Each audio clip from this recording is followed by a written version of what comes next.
Hello. माझं नाव हर्षल चौधरी. ही माझी wife कोमल चौधरी. आम्ही जेव्हा मॅडमांकडे आलो, आम्ही कोणाचा रेफरन्स नाही किंवा कोणाचा रेफरन्स असं आलो नाही. जस्ट फक्त बॅनर वगैरे बघून आम्ही आलो या ठिकाणी. मग त्यानंतरचा पुढचा जो एक्सपिरियन्स होता आमचा, तो एकदम असं फॅमिलीसारखं होता. नंतर आलं मॅडमांनी एकदम डीपली सगळं आम्हाला समजून सांगितलं की कसं असतं, काय असतं. आणि आम्ही मॅडमांना सांगितल्याप्रमाणेच प्रोसिजरने आम्ही सगळ्या गोष्टी फॉलो केल्या.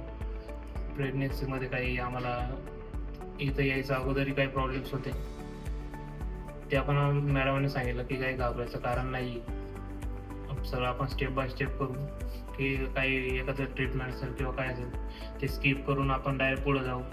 तसं नको. आपण कुठली रिस्क न घेता किंवा कुठलाही एखादा चान्स वगैरे न मिस करता आपण सगळं आपण स्टेप बाय स्टेप करू. आणि सुरुवातीला काही आम्हाला एक प्रॉब्लेम होते, मायनर ते मॅडमांकडनं सॉल्व्ह झाले. त्यानंतर मग जेव्हा प्रेग्नेन्सी राहिली तेव्हा पूर्ण फेम केअर टीमने आम्हाला एकदम असं फॅमिलीसारखं वागणूक वगैरे दिली. त्यानंतर जेव्हा म्हणजे प्रेग्नेन्सीपासून ते आमचं बाळ आमच्या हातात येईपर्यंत सर्व काही एकदम व्यवस्थित झालं. त्यानंतर मग मी आता आमचं बाळ 3 महिने झालेली मुलगी. त्यानंतर मॅडमांना भेटायला मी या ठिकाणी आलो.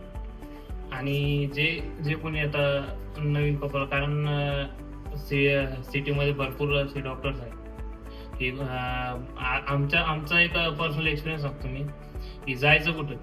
तुम्ही जर गुगलला जाऊन जरी टाकलं बेस्ट गायनोकॉलॉजिस्ट तर भरपूर असे डॉक्टर येतात. पण मी माझं वैयक्तिक असं एक तुम्हाला मत सांगतो की डॉक्टर पल्लवी मॅडम ही पुण्यात नाही, पूर्ण महाराष्ट्रात नाही बेस्ट गायनोकॉलॉजिस्ट.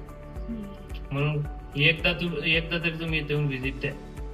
तुम्ही निराश होऊन कोणी रिटर्न इथं जाणार नाही. हे आमचं वैयक्तिक मत. आणि नेक्स्ट व्हिडिओ तुमचाही तसं येणार या अपेक्षेत. थँक्यू पूर्ण फेम केअर परिवार.